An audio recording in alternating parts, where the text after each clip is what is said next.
Welcome back, guys, to the Great Ace Attorney 2 Resolve, where last episode, the memoirs of the Clouded Kokoro truly got underway, with Soseki Natsume acting suspicious as usual in front of the body of his murdered neighbor.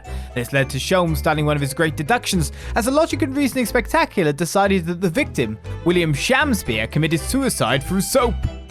With the correction made and it now looking more like a murder, Inspector Gregson has taken our compatriot into custody once again, as we can now examine the crime scene further.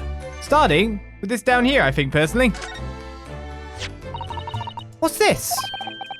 It looks like part of an envelope, I think. Yes, I think you may be right. Perhaps it was torn off when the letter was opened. Is that significant? Well, it's a little out of place, perhaps, when you look around the room.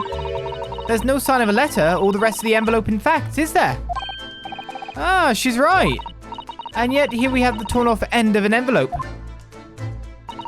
It just strikes me as unusual. I agree. We better take this just in case. The torn off end of envelope has been entered into the court record. The rest could not be located. Alright, was there anything else up here I had to do? I mean, I'd love to do that, but that doesn't seem to be an actual thing as of this point in time. Poor William Shamspeare. And here we have another disproportionately large machine. This looks like a meter of some kind. Ah, this is a gas meter, I think. It seems that in this district, residents pay for gas as they use it with coins. Ah, I see.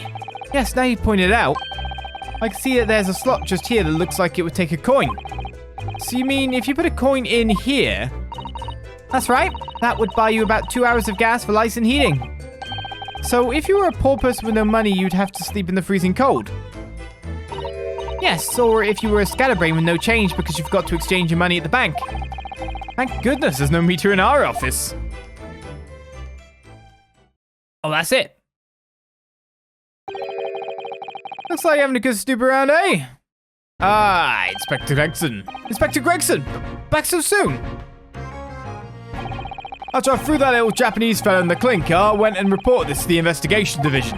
In 5 minutes' time, this place will be cordoned off by the yard. Oh, I see. Well, we'd better be leaving then. Well, Mr. Natsume must be feeling very low being back in the cell again so soon. I'm sure. We should probably go and... What's wrong, Mr. Naruhodo? Ah!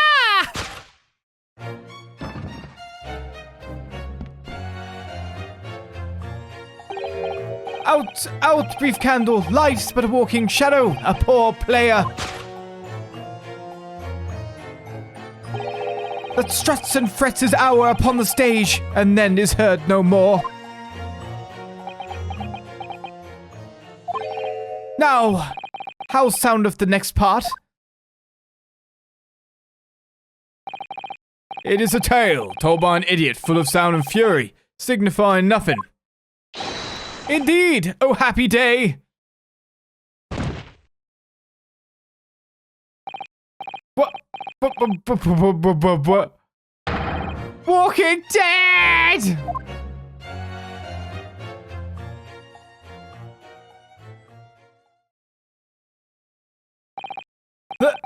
The fellow isn't dead at all! What was that nonsense he was saying, though? I think, yes, it was from William Shakespeare's Macbeth. A soliloquy from Act 5, Scene 5. Shakespeare. So it was. The victim, Mr. William Shamspeare, came back to life. And the Japanese reached the limit of what they know about the UK. It's just having, we got like Sholmes, Shakespeare. What next? The Old Bailey, London. Okay, we're reaching the limits. If the man had indeed been poisoned, it transpired that it hadn't killed him. He was taken by emergency carriage to a nearby hospital for treatment. And Inspector Gregson evicted us from the scene of the crime. Whatever that now was. It's so fun watching this from a different cultural lens and seeing what the UK is boiled down to, or England is boiled down to. It's actually quite interesting. Because, of course, you do the same thing, right? It's like, oh, let's think of Japan. Beautiful scenery, kimonos, Anime, sushi, other things such as that. And it's just like such a boiled down thing of what you know about a country. So then we're seeing a Japanese representation of older England. So we've got Victorian London, Shakespeare, Sholmes, etc. And it's just like, bang on. It's funny seeing it from the other side. Do you know what I mean? 21st of February on Brianna Road. Whatever do you think will happen now? Good question. What a strange situation for Mr. Natsume, arrested for murder, but then the victim comes back to life. I think perhaps the victim was never dead in the first place. It seems very likely that Mr. Shamspeare did consume poison, as we deduced. But was it an accident, attempted suicide, or attempted murder? Until the truth could be established, I imagine the police will keep Mr. Natsume in custody. I suppose so. Let's hope it doesn't come to anything more than a night in the cells. Oh, what's this? What's that man doing over there? It looks like he's trying to see into Soseki-san's lodgings. Is something wrong, Mr. Naruhodo? Excuse me, could we have a word? Ah!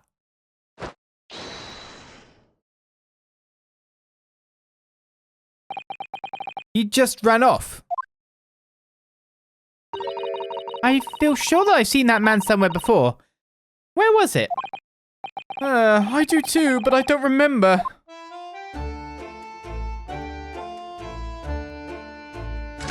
It looks like we can still examine. I'm guessing I can converse with a certain someone, but the soap. With the exception of the top floor where Mr. and Mrs. Garrideb live, all the windows are bricked up. Yes, that's because of an old window tax that was charged on the number of windows a property had. In order to pay less tax, the poorer members of society filled in many of their windows. Well, the tax has since been abolished, hasn't it? So the windows could all be opened up again, surely. Unfortunately, it would appear that the residents of this district can't afford to pay to have the work done.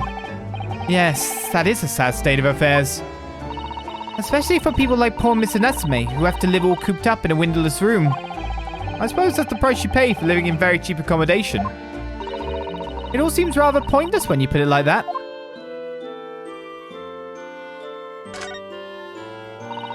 There always seems to be a bicycle outside the Garrideb residence. I read that bicycles are extremely popular all over Great Britain at the moment, in fact. That one seems very warped, though, especially the front wheel. Is that to make it more of a challenge to ride, do you think? No, I'm afraid that may be a result of the rider's incompetence. For the front wheel to be so badly warped, I'm afraid the rider may have been similarly afflicted. Then, there's a good chance Mr. Natsume has been practicing on this bicycle, I think. Oh dear, I fear you may be right. So with the man having legged it off down the road, London's blanketed in fog again today, and the sky is covered in cloud. If you look carefully in the distance, you can just make out the Crystal Tower being built. Ah, the Crystal Tower, yes! The centerpiece of the great exhibition that's to open in 6 months' time. Everyone's talking about the great exhibition of London at the moment, it seems. Well, it's to be the largest event of its kind anywhere in the world, with technology and scientists from all over. I can't wait for it myself. Do you think visiting students in the Far East like us will be granted entry?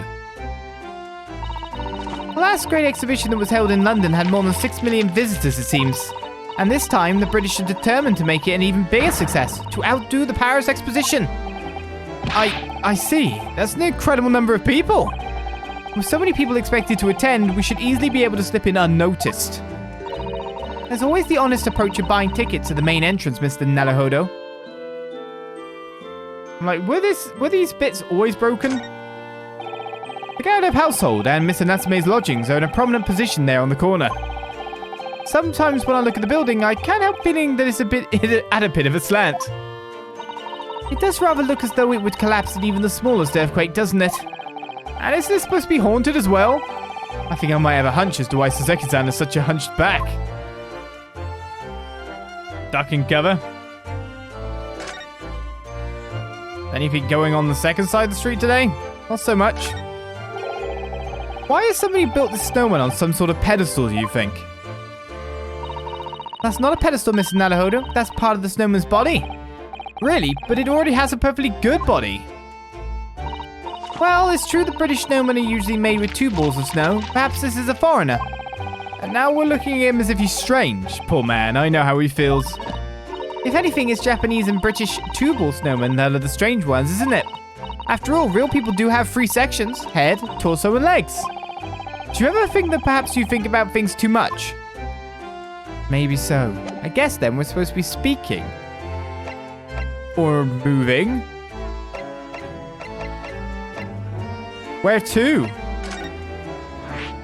A new location has been added. Oh, we can go to prison, or we can speak to Mr Garrideb, who's living life without his wife. Is she already gone into jail at this point, like straight away? I'm assuming. Here we are again, the eccentric landlord's eccentric top floor abode. We're here because Mr Garrideb's the one who discovered the incident this morning, don't forget. Ah, you chaps, eh? Yes, good morning, sir. Thank you for your cooperation in court yesterday. It was quite a trial. As much for Mr Garrideb as anyone, really. Came straight back here after all that business at the Bailey yesterday. Didn't expect to wake up to more bally nonsense this morning. I wonder, if you wouldn't mind telling us exactly what happened, Mr Garrideb. Yes, I suppose you'd like to know all about that dead loss of an actor chap in the ground floor room. Those were exactly Inspector Gregson's words, weren't they?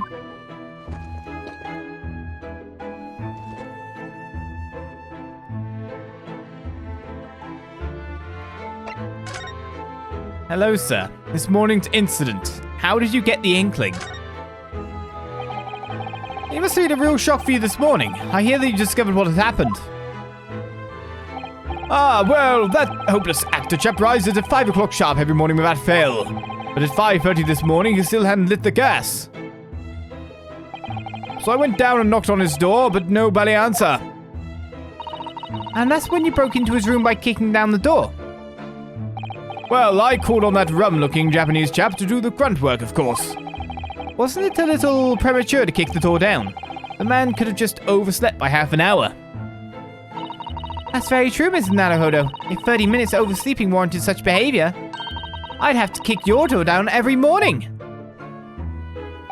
Well, better to be safe than sorry and all that. Is it just me, or is he avoiding our gaze now all of a sudden? Except that it was a sorry situation indeed that you found on the far side of the door. The victim's name is Mr. Shamspeare, I believe. Is that right? Yes, William Shamspeare took the ground floor room 3 months ago now. And how would you describe him? In a word, destitute. Destitute? Well, let's face it, the only redeeming feature of that room is the cheap rent. Anyone wanting to live in a place like that is either broke or has a bally screw loose. So hard to choose which category Soseki-san would fall into. Mr. Naruhodo, that's a little rude. He was doing research as well. Research? Into what? Shakespeare, of course. Shakespeare! Read a few plays of the old bard myself, you know. Romeo and Hamlet and all that. Yes, William Shakespeare is England's most highly regarded classical playwright and author. He's known as Sao in Japanese, as you know, and many of his works have already been translated. Seems incredible that Shakespeare was shortened to Sao, though. Someone was too heavy-handed there. There were a lot of costumes in the victim's room, actually, weren't there? Of course, Mr. Natsume is a scholar of English literature as well. I imagine he and Mr. Shamspeare would have had much in common. Shakespeare interpretation disagreement leads to shocking murder. Let's hope it's not that. Mr. Naruhodo, really? How rude. Yesterday's events. After Mr. Natsume's trial yesterday, you came straight back here, I believe, didn't you? Did you notice anything strange between then and this morning? Well, now, must have been about 6 in the evening by the time I got home. Snow was coming down rather heavily, as I remember, and it was completely dark already. That failed actor chap was out at the time. Mr. Garrideb noticed there was no light from his room or something, I suppose. Couldn't summon the energy for anything much, so I just sat in front of the fire up here. It was after 8 before Shamspeare got back, and the chap was up until past 1 in the morning, I'll have you know. Suppose he met his end sometime after that. I was asleep by then, so I'm rather in the dark there. Well, thank you. That was very illuminating. Is everything all right, Miss Suzuto? Well, I was just thinking it's a little strange, that's all. Mr. Garrideb, you were up here in your room all evening, if I've understood correctly.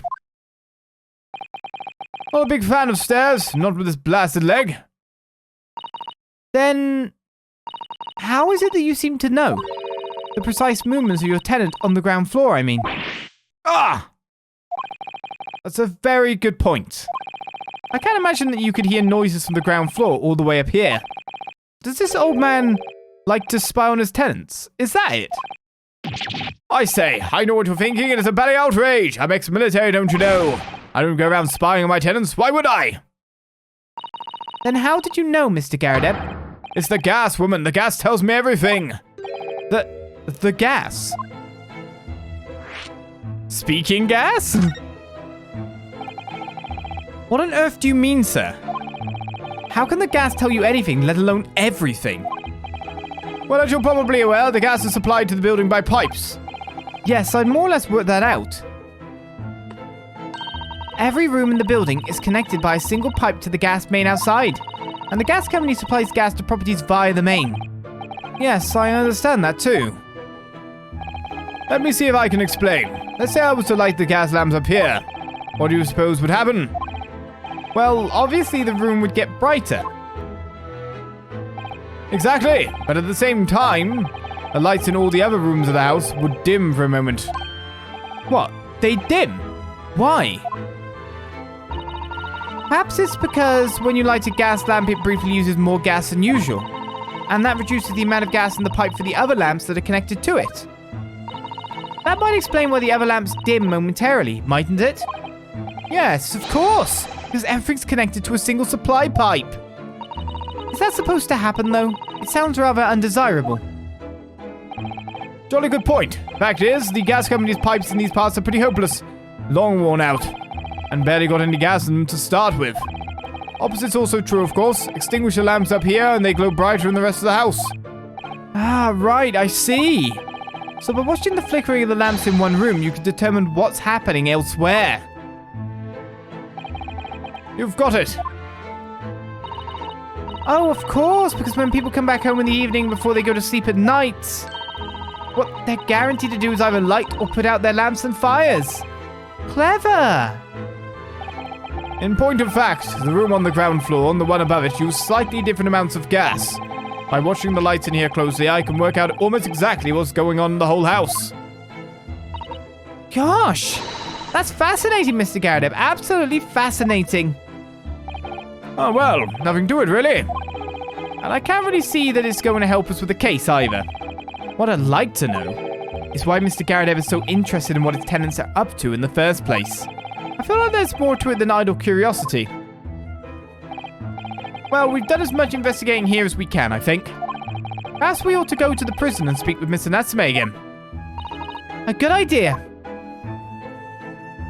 Well, thank you, sir. Just wondering if you cleaned up, like, the right side of the room a little bit more. Never mind. Still in a bit of a state in here. Just don't fire the cannon, sir. I'll leave you be. I keep trying to press circle to go out of the room, but that's not how things work. So I can't go back into Mr. Shamspeare's room. I can't go into, I was expected to be able to go into Mr. Natsume's room, but I guess we've really dealt with that place. Well, I guess it's to the prison.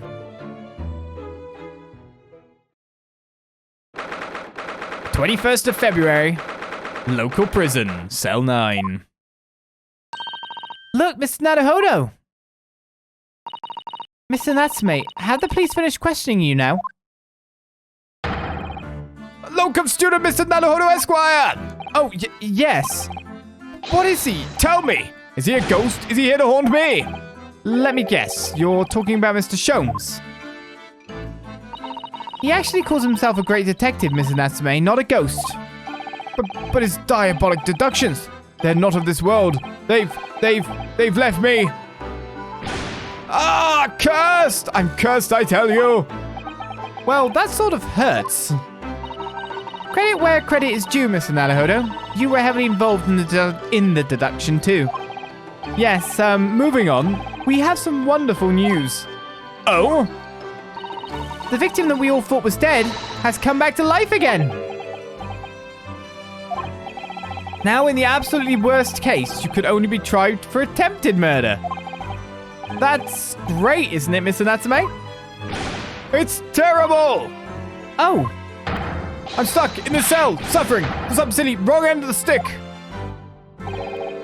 You did it, didn't you? Confess, you're a killer. Why the mustache? Constant questions. I'm sorry to hear that. That's selfish, shyster. Make up your mind. Are you dead or alive? If you were going to come back to life, why bother dying? Wickedly wishy-washy William. Well, it seems likely that Mr. Shamspeare was never actually dead in the first place. Ah, yes, that might make sense. And I'm pleased that he's alive, of course. Our lively debate last night was much fun. I'd be sad to think it was our last. Oh. Oops. Mr. Natsume, does this mean that you did see the victim last night? You met with Mr. Shamspeare, didn't you? I'm not saying another word! I demand to have a lawyer present! Who do you think I am? Please, Mr. Natsume, we need to hear your side of the story. Why am I cursed like this? What happened? Can you tell us exactly what happened last night then, Mr. Natsume? There's nothing to tell! But, Mr. Naruhodo Esquire, I'm eternally grateful to you for helping me with that accursed case yesterday. The case that saw poor Miss Green hospitalized after she ended up with a knife in her back. It's hard to believe that was only yesterday.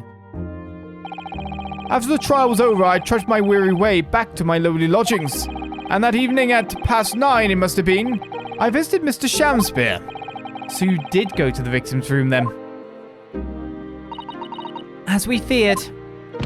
I didn't do anything wrong! I'd never been to his room before! It was the first time! Then what made you decide to go? I bumped into him when I arrived back at the house. We got chatting and it developed into a discussion. But he had to go out, so I bade him farewell. That ties in with what Mr. Garrideb said, that the victim went out and came back after 8. We met again later that evening at around 9 or just after, when I took him some nice tea I brewed as a gift. So it was you who brought the tea that had clearly been drunk at the scene then? And I suppose you were discussing the works of Shakespeare, were you? Yes, that's right. That's exactly right. Romeo and Juliet, who was the stronger? It was a delightful debate. I'm sure. Such a stimulating subject, Shakespeare! And the debate became very heated, so you slipped poison into Mr. Shamspeare's tea. No, never, not at all.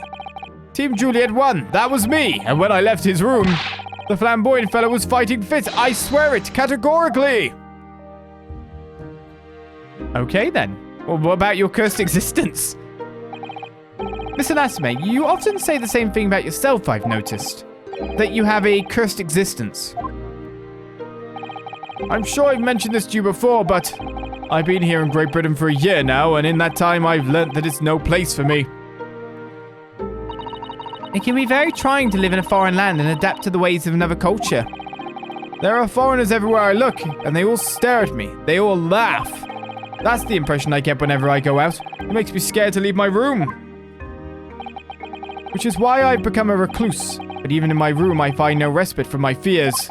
I've moved more times than I can remember, and then 1 week ago, I moved into Blair Road. But why? I mean, why did you choose that place? It doesn't seem very comfortable. Because the rent is cheap. I have so little money, it spoke to me. The rent? Obviously, there's a reason why it's cheap. Because the room is cursed. Cursed? Cursed how? The previous occupant, the man who lived there before I took the room, died there. Oh no! He was only a young man, but one morning he was found dead and no one could explain why. Surely no one would want to live in a room with a history like that. I didn't. When the letting agent recommended the place, I wavered. But I want books, and books cost money. A horrible history is a small price to pay. When I realized it would mean I could buy more books, I signed the lease like lightning. Brave or blinkered. But after I moved in, I soon came to realize what I'd done. I realized how horrible that room's history really was. Gosh, was it really so awful?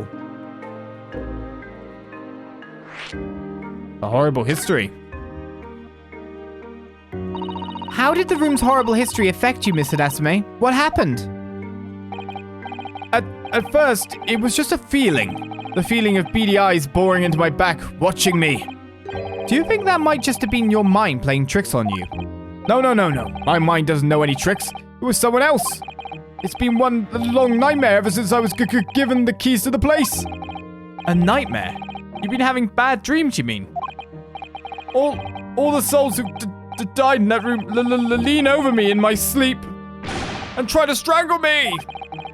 That really is horrible. And now I come to think of it, it happened again last night too. The very same night that Mr. Shamspeare was writhing in agony for the poison in his body. I was on the verge of being suffocated silently by those miserable spirits in my room. You simply must move out of that room as soon as possible. Yes, you're right, I know it. And that's why I'm already searching for the next room of history to call home. I think perhaps you should try to avoid accommodation with any kind of history at all. Otherwise, I'm scared that you yourself may become history. Phew, Susanna-san knows how to make the man listen.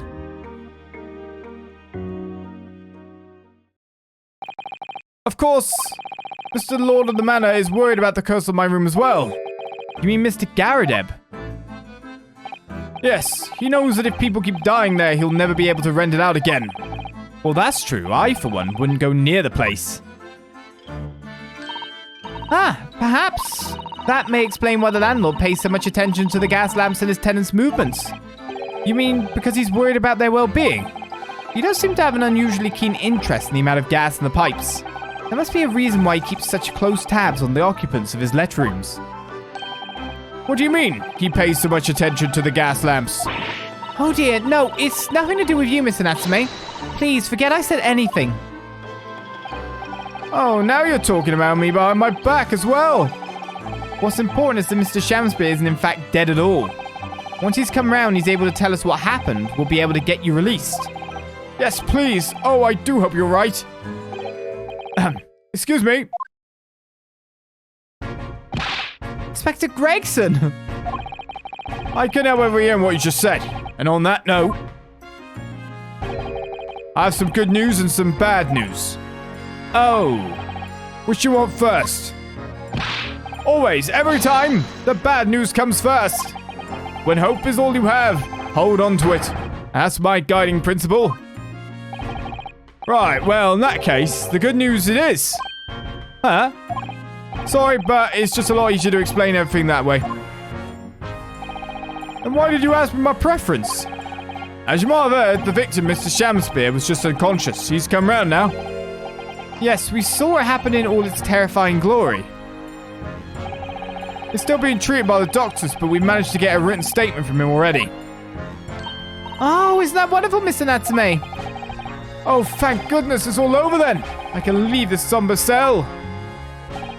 Sorry, no. That's not on the cards. What? Why ever not, Inspector? Mr. Shamspeare has implicated someone as being responsible for what happened last night. Implicated someone? Oh dear. You don't mean... I'm sorry to say I do, yes. He's pointed the finger at you, Mr. Natsume. Ah! By sweet poison did he seek to end my life. That wicked caitiff, Soseki Natsume. No! So I'm afraid you'll be appearing in court as planned. But we wanted to make the necessary preparations. No! And so, once again, Soseki-san found himself having to take the dock in the Old Bailey. Whether his room was haunted or whether he was just terribly unlucky, I knew I had no choice. The following day, I would represent him in court and do my utmost to break the curse that blighted him.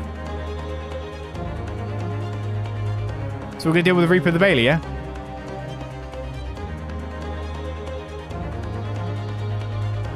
Well, the curse seems to be following, even though we know the result in a sense.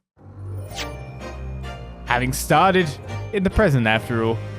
So, we save our progress and continue on next time for more The Great Ace Attorney 2 Resolve, where by the looks of it, we head to trial. I'll see you guys then for more. Bye-bye.